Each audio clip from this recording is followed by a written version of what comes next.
Good morning, students.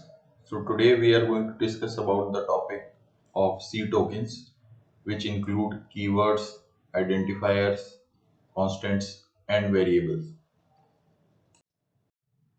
So first, let's discuss what do we mean by tokens in C. If we consider any language, so in a paragraph of text documents, individual words and punctuation marks are called tokens. Similarly, the smallest individual unit in a C program is known as a token or a lexical unit. So there are different tokens in C and they can be classified as below. So the first one is a keyword, and those consist of such as int, which is basically which means integer, for, if, these are basically used for looping and decision making. Then we have is an identifier, which consists of, let's say, main, a variable a, a variable sum, and the third one is a constant. And we know what do we mean by constant. A constant could be a integer, or it could be a real number such as 10 or 3.14. Then we have string literals, which consist of basically a sentence of a string, let's say hello, or a name, let's say Ahmad. Then we have operators. For example, we have addition operator, division operator, multiplication operator, and then we have punctuators, which are let's say like braces or curly brackets and semicolon in the program. So we will discuss each of these in detail individually. So the first one is a keyword. So keywords are predefined words in a C compiler. So what do we mean by predefined words? That is, each keyword conveys special meaning and performs a specific function in C program. Right. So since keywords are deferred name for compiler, they can't be used as variable name. That means they are predefined and they have some specific meaning. So because of this, we cannot use them as for some other purpose in our program. They have very specific meaning. So there are 32 keywords in the C programming language. So you can see in this chart that we are having keywords for, let's say, int. Int over here is a keyword, which means if I want to define a variable which is of type integer, I will use the keyword int. Similarly, if I want to define a variable for a real number, so I will use float. Float is also a keyword. Similarly, while is a keyword which I use for looping. For is a keyword. If is a keyword which I use for decision making. Return is a keyword which is used in case of and return successfully in the program. So all these are basically predefined words which cannot be used for any other purposes and or any other purpose, and they are specific to C programming language. Let's move on to the next token, which is an identifier. So the general terminology used for names of variable, functions, and arrays is said to be as an identifier. Identifier is one which is used for names of variable, functions, and arrays. So these are user-defined names, and they consist of arbitrary long sequence of letters and digits, right?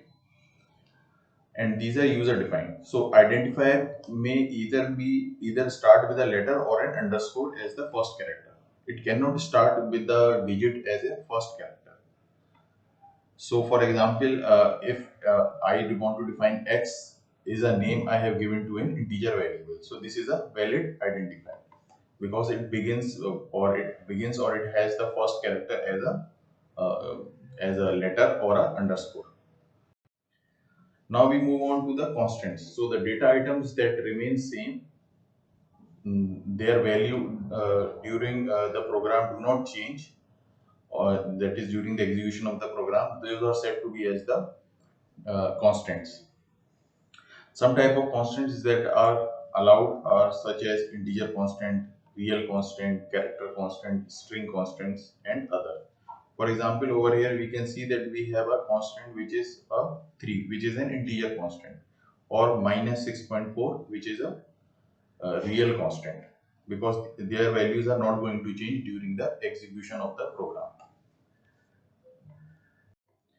Then we have string literals. So the sequence of characters enclosed within a double quotes is said to be as the string literals, which we have seen previously. For example, I want to write down hello, or I want to write down some other sentence inside inverted inside double quotes, or I want to write down a name inside double quotes such as Ahmad. So all these comes in the category of string literals. Each string constant is automatically terminated with a special character, which is that is /0, or we call this to be as the null character, which represents the end of the string. So for example, if you are writing down a hello over here, so in memory it will represent as hello, and at the end it will have a null character in the memory. By default, the compiler will take as a null as the last character. So the size of the string is the total number of characters plus 1 for the null character. So if you will try to find out the size of this string, you will find out that it is 1, 2, 3, 4, 5. 5 plus 1, 6, because as null is also having the length of 1. So the total number of characters plus 1 for the null character. This will be the total size of the string. Next we have is operators. So C operators are symbols that trigger an action and perform operation when applied to C variables and other objects. So the data items on which the operators act upon are called operands. So we have these two things, operators and operands. So operators are symbols that are basically trigger action and perform operation on operands. So we will discuss what all kind of operators we have. We have three kinds of operators: a unary operator, a binary operator, and a ternary operator. So in the case of unary operator, those operators that require only single operand to act upon are known as unary operator. Those operands that require those operators that require two operands to act upon are called binary operators, such as addition of two numbers, or multiplication of two numbers. Ternary operator are these operators that require three operands to act upon. So we will discuss their example as we move on in the coming slides. Now, what do we mean by punctuator? So it has some special meaning, and these are and thus cannot be used for some other purpose, such as this square bracket, this brace, or this curly bracket, comma, semicolon, colon. So all these are examples of punctuator, and they have specific meaning in the program, so they cannot be used for some other purpose. So for example, let's say this curly braces.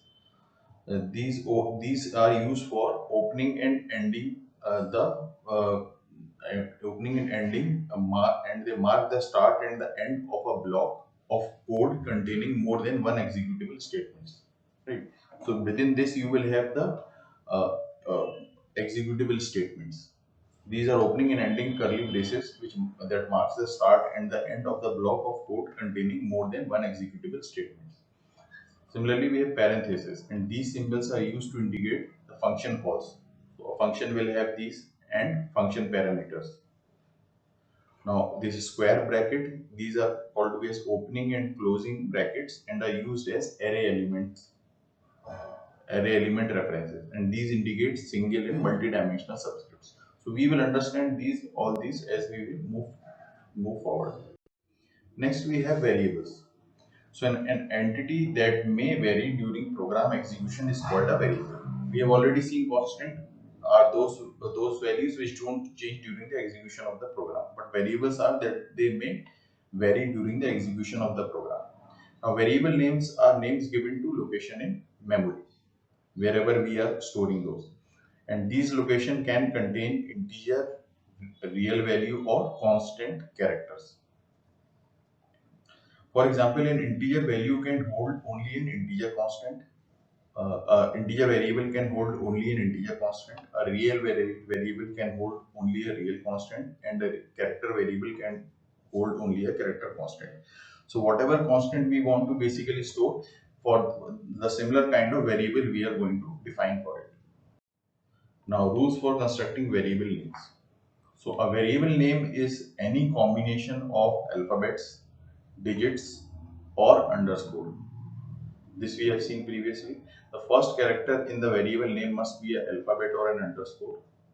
It cannot be a digit, and no comma or blanks are allowed within a variable name. And no special symbol other than an underscore can be used in a variable name. Such as I want to define a variable for my gross salary. So I have written gross underscore SAL. So this represents, let's say, gross salary. Similarly, so based on these rules, if I want to define certain variables, so there are certain examples. Suppose I want to define simple interest. So I am saying SI for simple underscore INT, interest, simple interest. So I can use only an underscore as the special symbol and no other special symbol I can use. Or I want to define, let's say, my HRA. So M underscore HRA. So these are the valid variable names. So let's look at the example of some valid and invalid identifiers. So as we have seen the rule that a valid identifier is one which begins with a letter, that is A, B, C, D, capital or small, or with a underscore. So and it should not begin with a digit. So underscore ABC is a valid identifier. Similarly, rectangle underscore length is a valid identifier. Delhi underscore 24 is also a valid identifier, and A55 is a valid identifier. And we know that a identifier or variable cannot begin with a digit. So 4 underscore ABC is a invalid identifier. Similarly, 55 Delhi is a invalid identifier. Thank you.